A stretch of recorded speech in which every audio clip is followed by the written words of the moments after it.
Stephen King has written about monsters, killers, haunted hotels, and cosmic horrors beyond human understanding. But The Long Walk is different. There are no ghosts, no demons, no supernatural villains lurking in the shadows, just a road, a crowd, and one rule: keep walking, or die. This is The Long Walk, a story so bleak, so cruel and so disturbingly realistic that many readers consider it the darkest thing Stephen King has ever written. Not because of what happens, but because of how easily it could happen. At first glance, The Long Walk doesn't look like horror at all. There are no monsters, no ghosts, no killers hiding in the shadows, just 100 teenage boys, and a walk. That's it.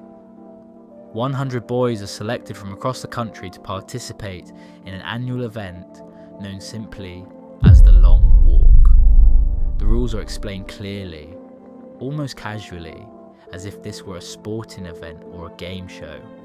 They must keep walking. They must maintain a minimum speed. They are allowed a small number of warnings, and if they fail, they are shot. Not metaphorically, not symbolically, not eliminated, shot. In the head, in public, on the side of the road. Their bodies are dragged away while the walk continues. And the most horrifying part of all is how normal this is treated. Families line the roads like it's a parade. Crowds cheer. Vendors sell food. Children wave. This is not a secret execution. This is not hidden from the public. This is entertainment. Stephen King doesn't ease you into this world. He drops you into it and refuses to explain why it exists. There's no grand backstory, no rebellion subplot, no explanation of how society reached this point, because King doesn't want you distracted by lore. He wants you focused on the experience. And that experience is exhaustion, hunger, fear, and inevitability. The boys aren't chained. They aren't physically forced to walk. They volunteer. That's what makes it terrifying. Each boy chooses to be here. Some for money, some for pride, some because they believe they're strong enough to win, some because they have nothing else left.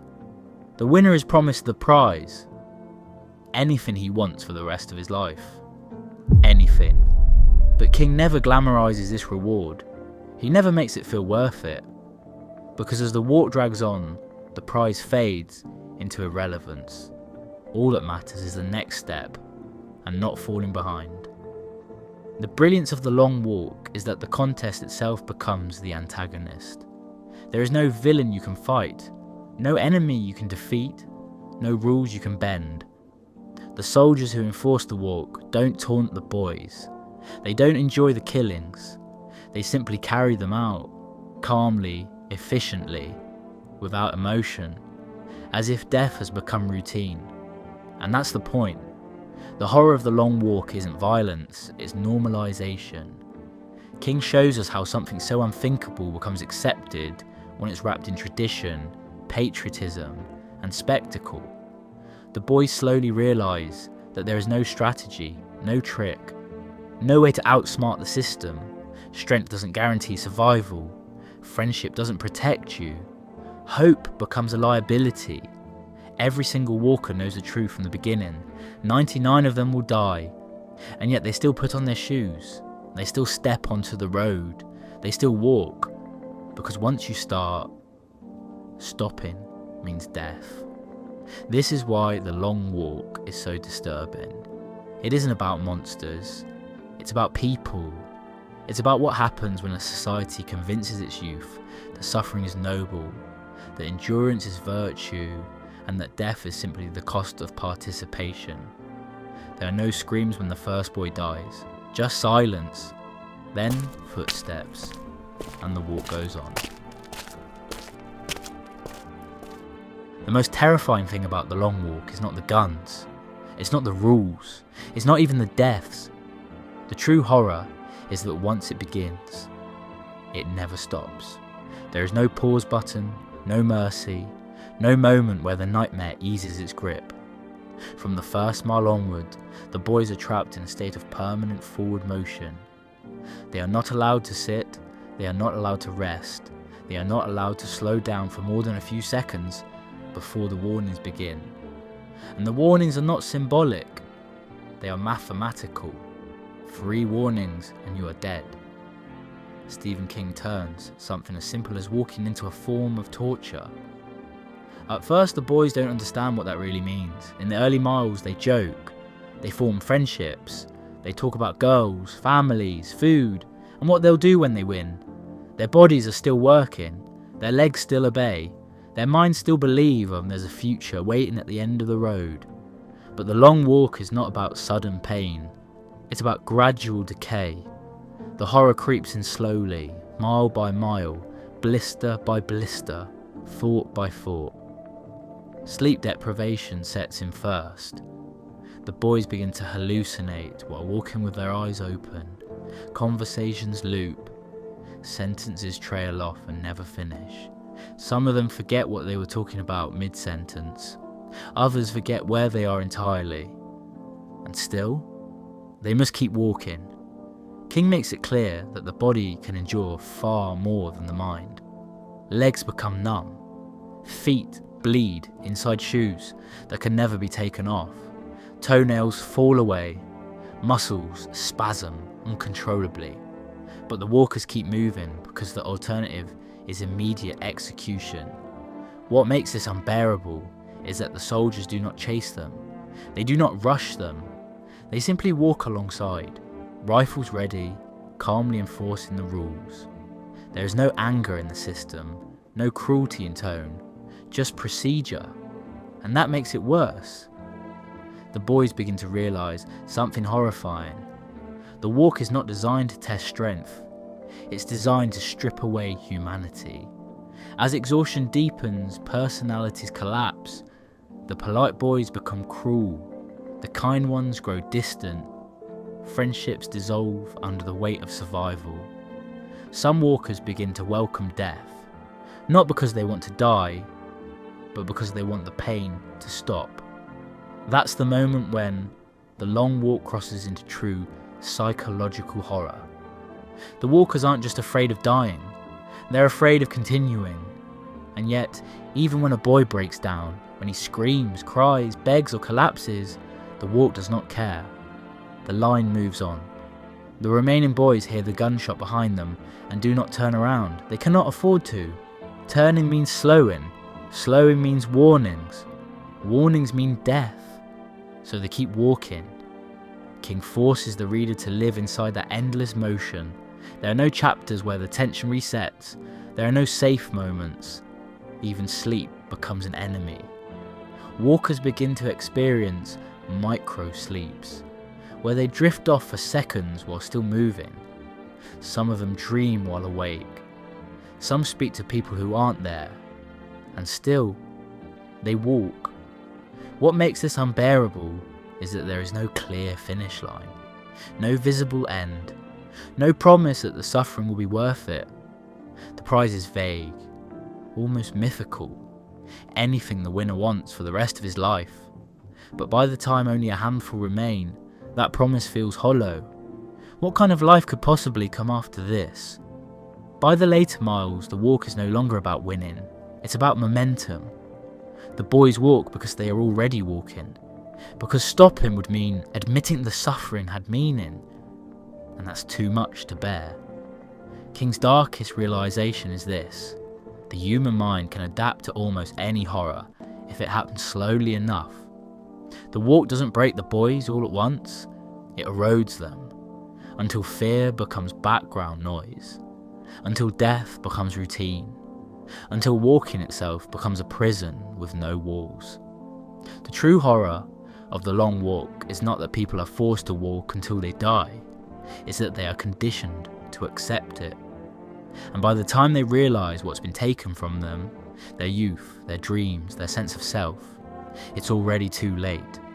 They're still walking, and they can never stop. Hovering over the entire event is a figure known only as the Major. He doesn't walk, he doesn't sweat, he doesn't bleed. He rides in a military vehicle, smiling and waving to the cheering crowds lining the road. To the public, the Major is a hero, a symbol of strength, a man who represents order and patriotism. To the walkers, he is something else entirely. He is the embodiment of a system that treats human suffering as spectacle. The Major never pulls the trigger himself. He never gets his hands dirty. He simply enforces the rules and lets the machine do the rest. That's what makes him terrifying.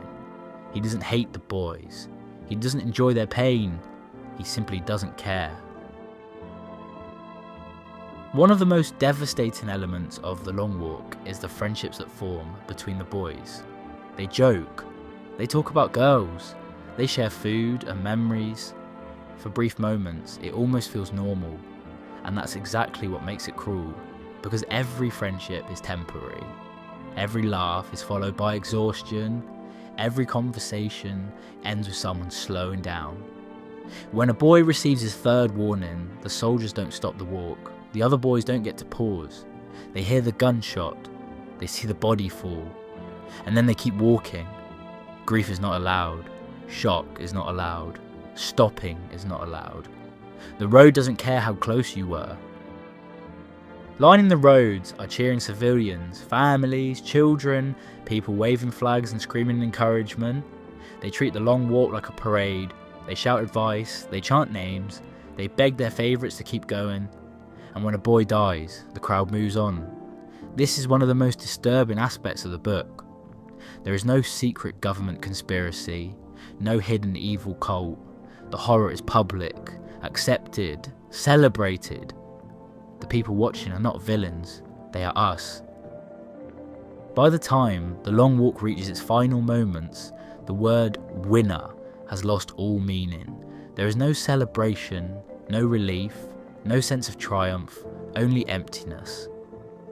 Ray Garrity survives. He outlasts 99 other boys. He does exactly what the contest demanded of him, and it destroys him anyway. Stephen King refuses to give us a clean ending. There is no grand speech, no clear explanation of what Garrity feels when the walk finally ends. Instead, the story dissolves into something far more disturbing. A mind that has been hollowed out by trauma, exhaustion, and death. Garrity doesn't cross a finish line and collapse into safety. He keeps walking, because at this point, walking is all he knows. Throughout the novel, survival is framed as the ultimate goal. The Major promises anything the winner wants: wealth, freedom, dreams fulfilled. But by the end, those promises feel grotesque, almost mocking. What could Garrity possibly want now? Everyone he bonded with is dead. Every meaningful human connection he formed was severed by bullets on the roadside. The walk didn't just kill the others, it erased Garrity's ability to imagine a future. King leaves us with a haunting ambiguity.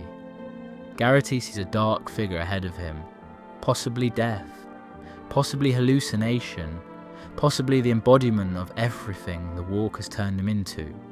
And instead of stopping, instead of collapsing, instead of celebrating, he chases it. This is the most terrifying revelation of the book. The walk doesn't end when the contest ends. It continues inside the survivor. Garrity has been conditioned so completely, physically, mentally, emotionally, that stopping feels impossible. The rules of the walk have replaced the rules of reality. Movement equals survival. Stopping equals death. Even when the guns fall silent, his body and mind cannot accept that it's over. This is King's final cruelty to both character and reader. Survival itself becomes the horror. The ending forces us to confront an uncomfortable truth. Winning doesn't undo trauma. It doesn't resurrect the dead. It doesn't restore innocence. Garrity may have lived, but he is no longer whole. The boy who started the walk is gone, just as surely as the 99 others. In many ways, Garrity's fate is worse than theirs. The others are spared the aftermath. He has to carry it. Stephen King denies us closure because The Long Walk isn't about resolution. It's about systems that consume people and call it entertainment. About societies that celebrate endurance without caring about the cost. About authority figures who promise glory while quietly hollowing out those who obey. The final image of Garrity walking toward darkness isn't just his story, it's a warning. A warning about what happens when survival is valued more than humanity. When obedience is rewarded instead of questioned. When suffering is turned into spectacle. The walk ends, but the damage doesn't. And that's why The Long Walk isn't just one of Stephen King's darkest books, it's one of his most honest. Because sometimes, the most horrifying ending isn't death, it's living with what made you survive. The Long Walk isn't scary because of monsters, it's scary because it removes fantasy entirely. There is no magic, no supernatural evil, just systems, rules, crowds, authority. Everything in this book feels possible, and that's why it lingers. Because The Long Walk asks a question that never truly goes away. How much suffering would society accept if it was framed as entertainment? Stephen King doesn't answer that question. He lets the road answer it instead, one step at a time.